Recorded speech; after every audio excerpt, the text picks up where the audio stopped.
For nearly 5 millennia, a colossal stone guardian has watched the desert of Giza in silence. The great Sphinx, half man, half lion, has endured longer than most civilizations that ever dared to dream of empire. Its worn face has seen kings rise and crumble, conquerors come and go, and centuries of sandstorms strip away everything but its mystery. Through the fall of Egypt's dynasties, through the conquests of Alexander and the Caesars, through the birth of modern nations, the Sphinx has stood motionless, unyielding, and silent. But beneath that silence may lie the greatest archaeological secret of them all. Whispers of hidden tunnels and sealed chambers have echoed through the ages. Ancient papyri spoke of a chamber of knowledge buried under the lion's paws. Medieval scholars swore that vaults of forgotten wisdom lay sealed in the bedrock. In the modern era, explorers and mystics revived those same stories, claiming that under the Sphinx slept the Hall of Records, a mythical library said to preserve the lost history of humankind. For generations, archaeologists dismissed such tales as fantasy, but now, startling new evidence and a confession from Egypt's most famous archaeologist suggests that the truth may have been hidden in plain sight all along. For half a century, one man stood between the public and Egypt's ancient secrets, Zahi Hawass. Born in 1947 in the Nile Delta, he rose from modest beginnings to become the most recognizable figure in Egyptian archaeology. His trademark fedora, booming voice, and fierce nationalism made him both a celebrity and a lightning rod. To some, he was the savior of Egypt's heritage, reclaiming artifacts stolen by colonial powers. To others, he was the gatekeeper, controlling access, crushing alternative theories, and deciding what the world was allowed to know. But as his career nears its twilight, Hawass has finally broken his silence. "Before I die,"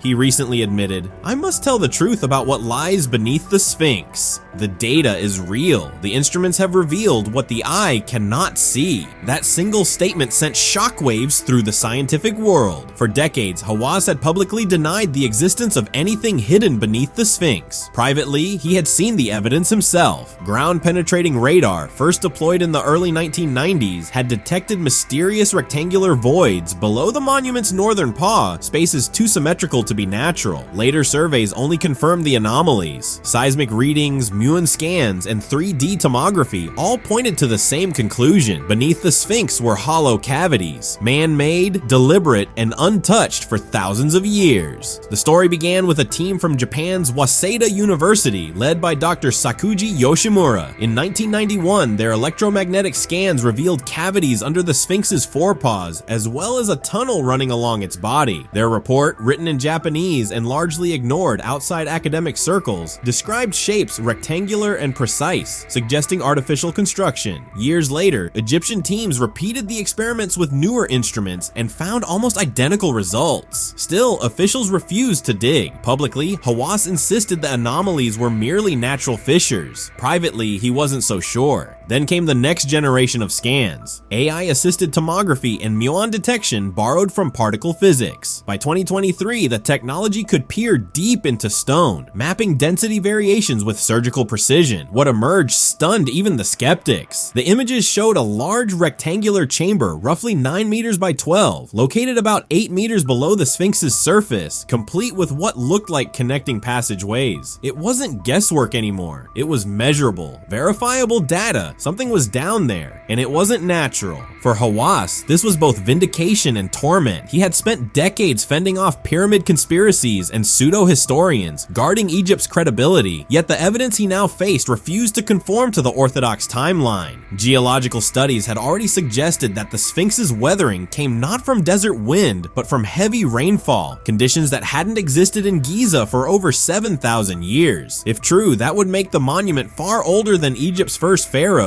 older even than recorded civilization. For a man who had dedicated his life to preserving Egypt's official history, that possibility was terrifying. Politics complicated everything. Egyptian law strictly forbids excavation beneath the Sphinx without presidential approval. Officials fear that digging might destabilize the monument's fragile structure, or worse, that what's found could rewrite history in ways that unsettle religion, national pride, and tourism, the lifeblood of Egypt's economy. The government has little interest in rewriting the narrative that draws millions of visitors every year. To them, the pyramids and the Sphinx are symbols of continuity, not controversy. But silence, too, too has consequences. The more authorities refuse to investigate, the louder the whispers grew. Accounts from site workers tell of restricted digs, sealed tunnels, and equipment quietly removed under military escort. In the 1990s, American and Egyptian teams reportedly drilled exploratory shafts near the Sphinx's base, only to have the work abruptly shut down. Sand was filled back in, and official reports vanished into archives. Workers claimed they had seen stone walls beneath the paw before being ordered to cover everything up. In 2008, another maintenance crew claimed to hear hollow echoes beneath their tools, a faint resonance impossible to ignore. None of it was ever acknowledged publicly. As years passed, the technology improved and the denials grew harder to maintain. By 2024, leaked scans from Egypt's Ministry of Tourism appeared online, showing high-resolution density maps that confirmed the existence of at least one chamber beneath the northern paw. Hashtags like #HiddenChamber and #SphynxRevealed trended globally. Millions demanded answers. Under pressure, Hawass finally conceded, there is something beneath the Sphinx. We have found evidence, but Egypt is not ready for what the world will say if we show it. That was the first time he had admitted, without qualification, that the legends might be true. What could be inside those sealed chambers? Some believe they're storage rooms from the 4th dynasty, perhaps housing ritual objects or construction tools. Others suspect something far older, artifacts from a forgotten age predating the pharaohs, maybe even records from an advanced civilization lost to history. And then there are those who think the chamber is symbolic, a tomb not for a king but for knowledge itself, a vault meant to safeguard human history through cataclysm and time. Whether these chambers contain treasure or nothing at all, the mystery has already reshaped the legacy of Egypt's most powerful archaeologist. Hawass now speaks with a humility that was once unthinkable. Perhaps, he says, in protecting Egypt's story, I protected it too well. Maybe the truth was never mine to hide his words, carry the weight of a man confronting both mortality and the boundaries of his own certainty. There are even now proposals awaiting approval to finally explore beneath the Sphinx using narrow, non-invasive shafts or fiber optic drones. Theoretically, modern engineering could examine the voids without endangering the structure, but bureaucracy moves slowly and politics slower still. Each year, the desert reclaims a little more,